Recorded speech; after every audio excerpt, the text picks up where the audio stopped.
प्रसिद्ध निर्णायक मंडल, समस्त प्रतिभागीगण और इस परिसर में आखिरी सफ तक बैठे हुए आप सभी सुधी श्रोताओं को सर्वप्रथम मैं सादर प्रणाम करता हूं। नाट्य प्रतियोगिता के तहत मैं आप सभी के सम्मुख वैश्विक वाङ्मय के सर्वबृहद महाकाव्य महाभारत के उस आख्यानात्मक अंश का नाट्य रूपांतरण करने जा रहा हूं, जब वार्ष्णेय श्री कृष्ण दुर्योधन के पास कौरवों की सभा में शांति प्रस्ताव लेकर जाते हैं कि कौरवों और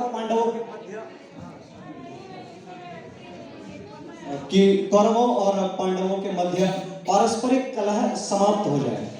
और जब वे शांति प्रस्ताव ले जाते हैं और किस तरह से उनके इस प्रस्ताव को अस्वीकृत किया जाता है, ये नाटक में आप सभी के सम्मुख ध्वनियांकित वैविध्य के माध्यम से प्रस्तुत कर रहा हूं। यानी कि सारे किरदार मैं स्वयं इसमें अदा करूंगा। बस एक श्री कृष्ण का जो चरित्र इसमें है वो आप मेरी आवाज में सुनेंगे और अन्य जो पात्र हैं उन्हें आप ध्वनियांकित वैविध्य के माध्यम से मेरी ही ध्वनि के माध्यम से सुनेंगे। आइए मैं नाटिका का समारंभ करता हूं। नाटिका का आरंभ हस्तिनापुर की राज्य सभा के परिदृश्य के साथ होता है, जहां हस्तिनापुर नरेश धृतराष्ट्र अपने राज सिंहासन पर आरूढ़ हैं। उनके निकट युवराज दुर्योधन और दुशासन भी आसीन हैं तथा कृप, द्रोण, पितामह भीष्म तथा 100 कौरवों समेत अन्यायन सभासद भी इस राजसभा में विद्यमान हैं। तभी सहसा एक शंखनाद के साथ दरबार का परिवेश परिवर्तित होता है और एक ध्वनि सर्वत्र गुंजायमान होती है। सावधान! वार्ष्णेय महारथी महायोद्धा मधुसूदन सुदर्शन चक्रधारी श्री कृष्ण पधार रहे हैं। इस पर कृपाचार्य, द्रोणाचार्य और पितामह भीष्म कृष्ण का ससम्मान सहर्ष अभिषिक्त अभिनंदन करते हुए उन्हें उनके सिंहासन के निकट ले आते हैं और तदुपरांत हस्तिनापुर नरेश धृतराष्ट्र कृष्ण को संबोधित करते हुए कहते हैं, मेरी राजसभा का मान स्थान ग्रहण करते हुए मेरी राजसभा की मान्यता को स्थापित कीजिए वासुदेव। कृष्ण अपना आसन ग्रहण करते हैं और तब धृतराष्ट्र कहते हैं, अब यह बताइए वासुदेव कि आप मेरे अनुज पुत्रों की ओर से क्या प्रस्ताव लाए हैं।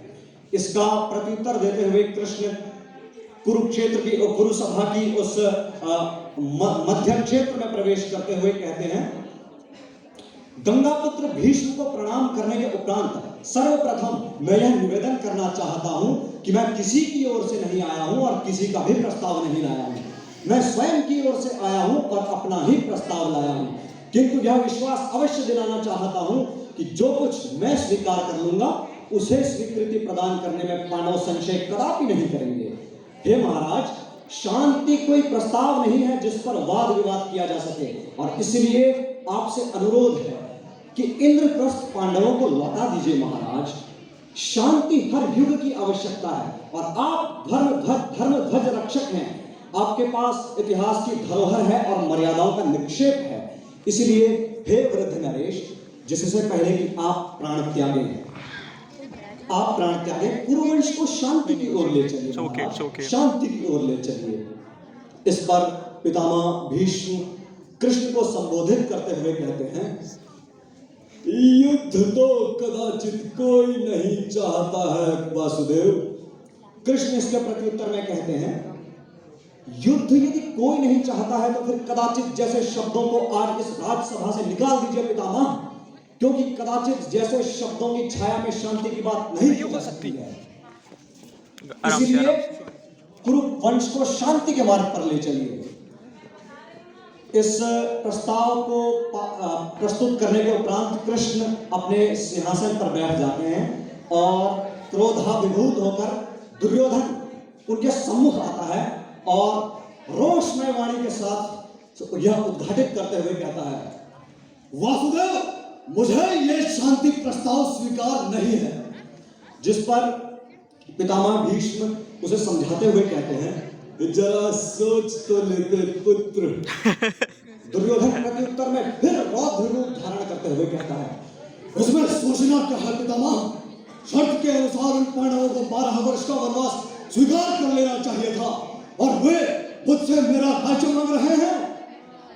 पितामह भीष्म फिर उसे समझाते हुए कहते हैं कि अपनी लाग की आंच को धीमा करो दुर्योधन, धीमा करो।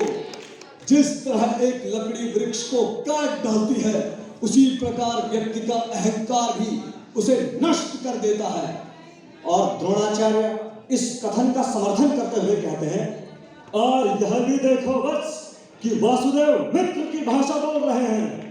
इस पर दुर्योधन और आक्रोश होते हुए कहता है, और मित्र की भाषा यह कह रही थी कि मैं अपना आधा राज्य उन्हें दे दूं। यदि यही मित्रता है तो मुझे शत्रुता की परिभाषा समझाइए पितामह, शत्रुता की वास्तविक परिभाषा से मेरा परिचय करवाइए।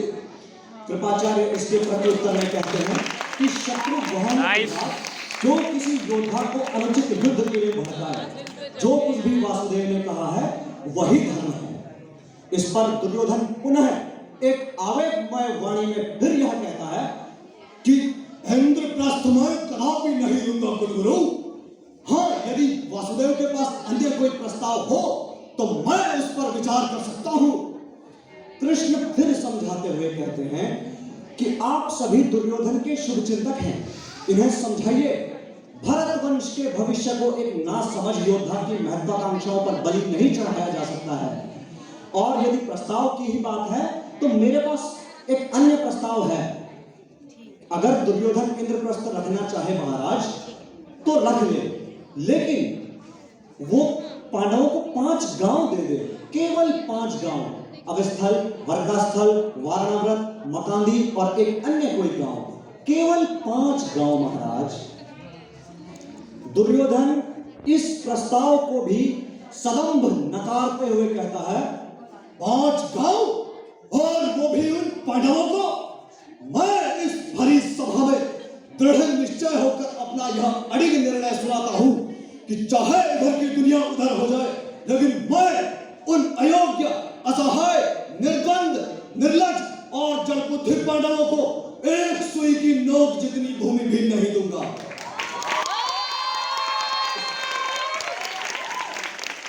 कृष्ण थोड़ा सा क्षणिक आवेश में आकर कहते हैं, हे दुर्योधन, तुम अपनी माता श्री शिव भक्तनी गांधारी को क्यों अपने शव पर विलाप करने के लिए आमंत्रित कर रहे हो? दुर्योधन फिर अहंकृति में भ्रमित होकर पुनः कृष्ण के साथ एक अमर्यादित शैली में कहता है, वासुदेव, यदि तुम दूत न रहे होते तो तुम्हारे ये कहने पर। तभी पितामह भीष्म उसे बीच से रोकते हुए कहते हैं, दुर्योधन, शब्दों पर नियंत्रण रखो। दुर्योधन फिर क्रोध के साथ कहता है, बैठ जाइए पितामह। पितामह फिर कहते हैं, दुर्योधन, लेकिन वो फिर यही कहता है कि पितामह आप बैठ जाइए। कृष्ण फिर मध्यस्थता करते हुए कहते हैं कि इन्हें बोलने दीजिए पितामह, इन्हें बोलने दीजिए। यदि मैं दूत न रहा होता तो क्या कर लेते युवराज? दुर्योधन इस पर पूरे तरीके से अपनी आवेग की पराकाष्ठा पर पहुंच जाता है और सीधा उन्हें रोष के साथ एक बार फिर चेतावनी देते हुए कहता है, इस तरह इस भरी रात सभा में मेरी माता जी के संबंध में ऐसे कटु, अनुचित और मर्मभेदी वचन कहने पर मैं तुम्हारी जीभ खींच लेता। कृष्ण फिर कहते हैं, और तुम्हें बंदी बनाकर कारागृह में डाल देता। कृष्ण सौम्य, स्निग्ध और सरल वाणी में कहते हैं, राजदूत को बंदी बनाओगे युवराज? उस अतिथि को बंदी बनाओगे जिसके स्वागत के लिए कृप, द्रोण और भीष्म गए थे? हे अहंकारी दुर्योधन, यदि तुम हमें बंदी बना सकते हो तो अवश्य प्रयत्न करके देख लो।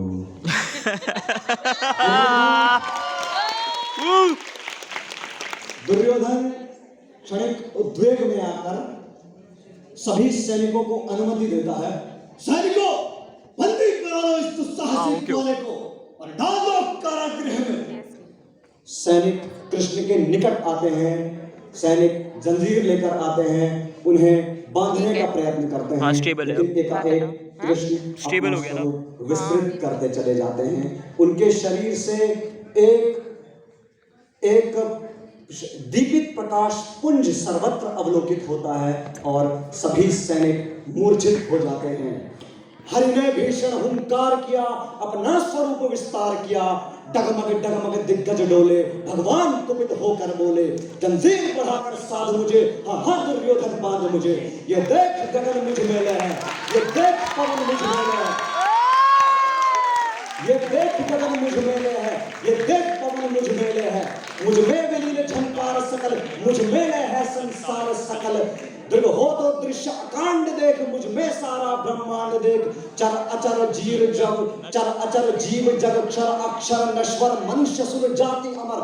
शतकोटि सूर्य शतकोटि चंद्र शतकोटि सरित सर सिंधु मंत्र, शतकोटि विष्णु ब्रह्मा महेश, शतकोटि विष्णु जगपति गणेश, शतकोटि रुद्र शतकोटि काल, शतकोटि दंडधर लोकपाल, जंजीर बढ़ाकर साध मिले, हाँ दुर्योधन बांध मिले। और इस कथांश की अंतिम परिणति इस प्रघटना के साथ ही होती है कि दुर्योधन की इस दुस्साह्यता और इस हठ के कारण कौरवों के वंश का तो नाश होता ही है। इस महाभारत के रण में आपको ज्ञात है कि अपूर्णीय क्षति और मानवीय विध्वंस भी होता है। और इस कथा का सार यही है, इसकी सीख यही है जो मैथिली शरण गुप्त ने अपने काव्य संग्रह जयद्रथ वध में लिखा है कि दुर्वृत्त दुर्योधन ने जो शठता सहित हठ ठानता, जो प्रेम पूर्वक पांडवों की मान्यता को मान्यता, तो डूबता भारत न यो रण रक्त पारावार में, ले डूबता है एक पापी नाव को मझधार में। धन्यवाद।